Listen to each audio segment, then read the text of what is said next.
Yo, once again, it's the Prof, and like I always say, if you're not down with the bullshit and you're down with the real shit, subscribe and like this video. Check it out. I've been dealing with something um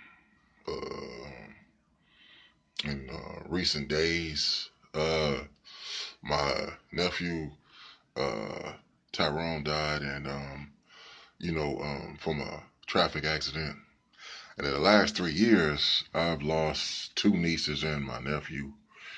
And it's made me kind of it's made me reflect on some things, concerning like family and you know uh people that care about you, friends, uh the true nature of people, and like reflection on the reality of life.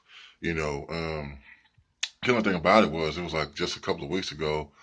I had even talked to my wife about it. I was like, I need to get back to where I'm originally from, Long Beach, California, and you know, I was thinking about my nieces and nephews, and I was thinking about how, like, I haven't seen a lot of them in a while and talked to a lot of them in a while, and and just thinking about like, hey, as far as like the younger generation, the young ones, uh, you want to make yourself present, because it's like, let's say, your niece and nephews, they lose their mom, they lose their dad, you know, the and grandma and granddad could have been gone, like, so the only people they have to kind of, look up to, not so much look up to, but might be able to have those talks with,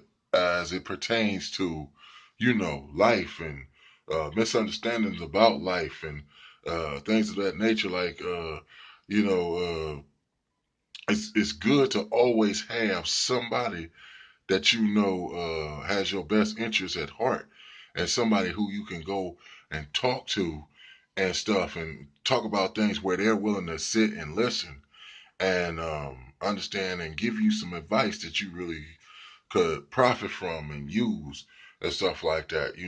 So, as being an uncle or being an aunt, you do play an important part in a person's life, you know, because a lot of times, like, that's who kids go talk to, you know, like, for example, I mean, I sometimes reflect about conversations I had with some of my uncles, some of my aunts, and I could talk to them about some things where another thing that uncles and aunts will do, talking to them is different than talking to your parents sometimes, because the relationship is different. Um, Sometimes your parents can have that totalitarian, I think it's called a type of mentality, as far as like how they deal with you, run the house. This is my house, you my kid. I brought you into this world. You listen to what I say. It leans more towards a dictatorship, you know. And I'm not saying that mom and dad don't, you know, uh, deserve a certain amount of respect. They do. Their mom and dad is not like anybody else. So parents do, you know, by being your parents, they do attain a certain amount of respect to where, okay, mom, okay, dad, you kind of have to roll like that, because they're the ones who are taking care of you.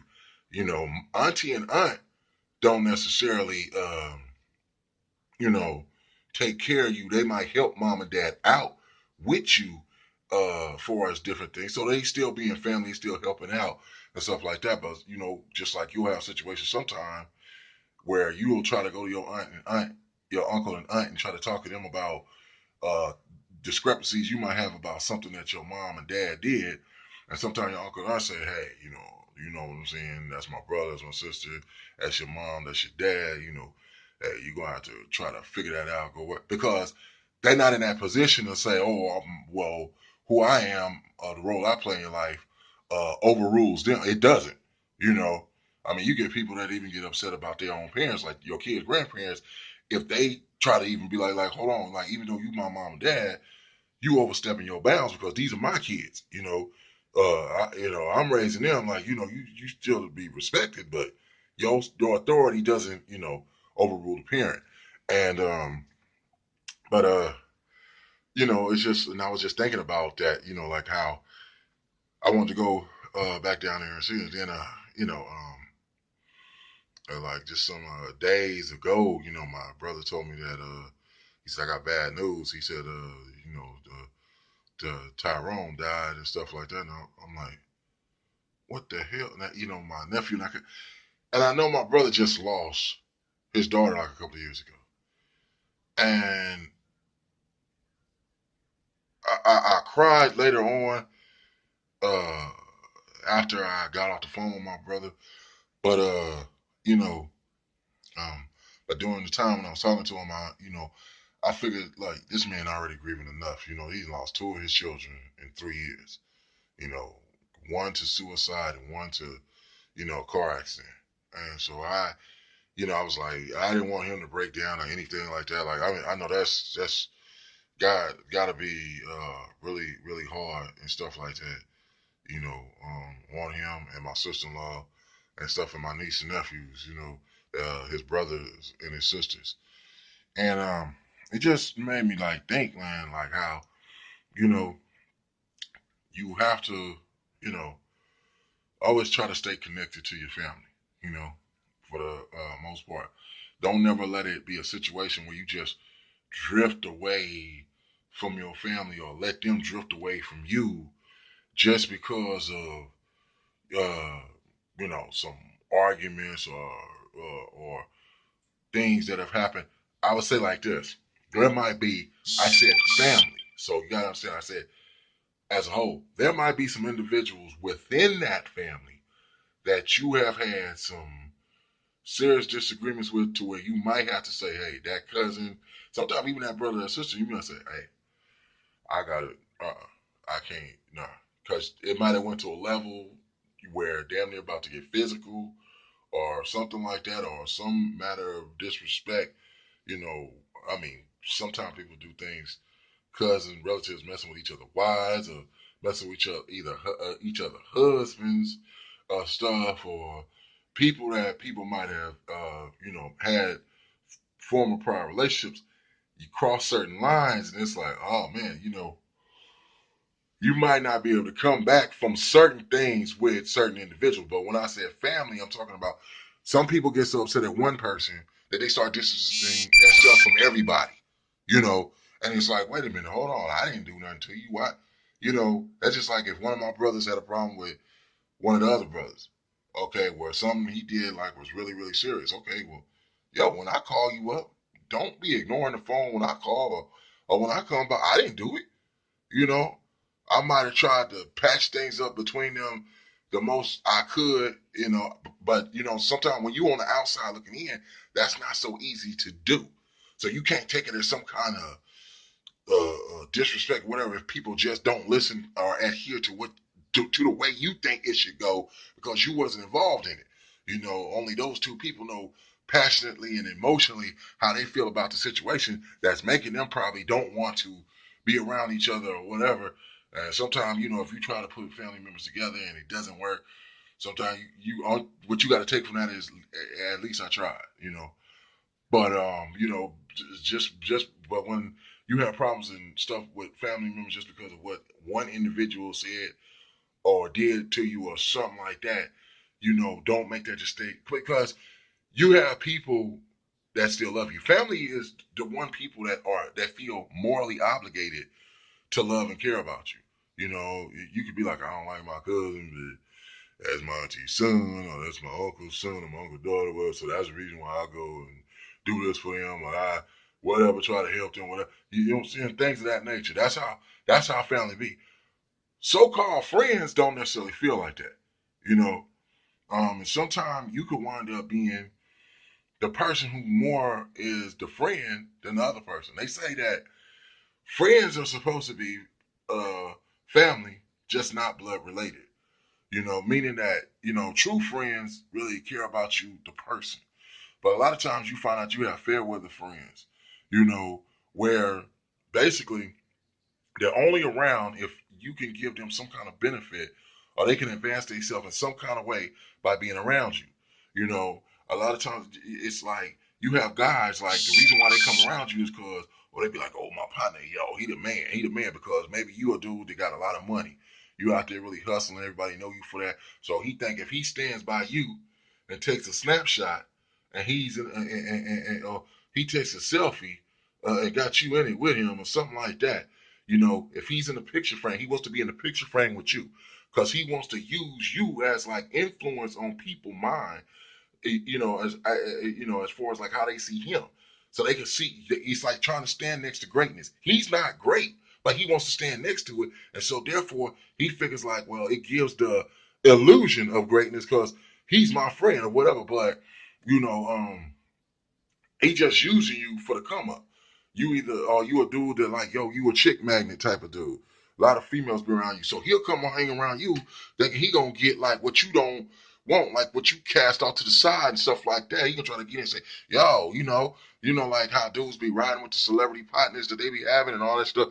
And that's they gonna get the groupies that he be like that the dude who they really want who he don't want. Like he just, I ain't tripping her. Like, you want to holler at her? The girl really don't want him. She wants you. But the trick of it is he thinking like she might think she could get to him if she, what I'm saying, fuck me, or suck me off or whatever, some shit like, you know. So he basically there. You try to get your leftovers or what you don't want or something like that. So these dudes are like vultures. You know what I'm saying? Like that's what it is. They not real friends. They just vultures. You know what I'm talking about? You got the dudes that you know what I'm saying, they'll come through. You got people like if you try to throw a potluck dinner or something like that, a potluck party, you got them type of dudes that won't never show up if you tell them to bring something. You'll notice that shit every fucking time you tell them to bring something, they never show up. But if you told them motherfucker, yo man, just come on through. Free eats, free drinks, we're gonna be kicking them. Oh dog, shit, I'll be there, blood. What's up? What time? What's up? What time you want me to come through? You know what I'm saying? Blah, blah, blah. Then they'll fucking show up. And you like, what the fuck? Turn around to that same motherfucker. Yo, dog, we doing this, whatever, whoa, man. We got some motherfucking drink over here, but you know what I'm saying? We need some weed or something like that, blah. You know what I'm saying? Can you get some weed or whatever, bring it on through? Or you get and then the thing about this fake motherfucker, he'll tell you some shit talking about, yeah, blood, shit, yeah, that's cool, man. Hell yeah, shit. Okay, I got you, shit. Yeah, what's up? Now when he starts asking questions and talking in a way like it's not really real, like what he's saying. If you hear this, the emotion in his voice, where it sound like like almost like he's just saying what he thinks he should. Oh, I'll tell you, okay. He don't see. He sound less excited, and he going through the motions of telling you what he think you want to hear, but he thinking in his mind, oh shit, nigga, I ain't going to that motherfucker. Look this shit. Shit, I'm trying to keep my money. Fuck, I got this bitch. I'm trying to fucking go fuck later on and shit like that. Shit, I gotta go take that motherfucking bitch to ball Hennessy and buy her some cigarettes and shit. Yeah, motherfucking money go there with them niggas. You know what I'm saying? I'm just gonna go there in the first place, just chill the fuck out. You know what I'm saying? Shit, till she let me know she was home, and I was gonna roll out. You know what I'm saying? See, that's what niggas be thinking in mind and shit like that. You know what I'm saying? A lot of fake ass motherfuckers. You know, chill me the fuck out, man. You know, um, shit, yeah, man, cause I look, man. I'm telling you, it's really real. When you know that you've shown um true love and care for your partners, and then these motherfuckers have done some janky ass shit, to you and shit like that, man, and you be thinking like, damn, man, hey, man, after a long time of shit of seeing this consistently amongst several different guys, you start thinking like, damn, what the fuck, man? And then you might have thought these my partners, and you treating the partners like family, but they don't really love you like real family, like blood, because they don't feel morally obligated. So that's why, I said like, yo, man, regardless of whatever ever happened between you and some of your relatives, sometime, whatever, yo, always stay connected to your family.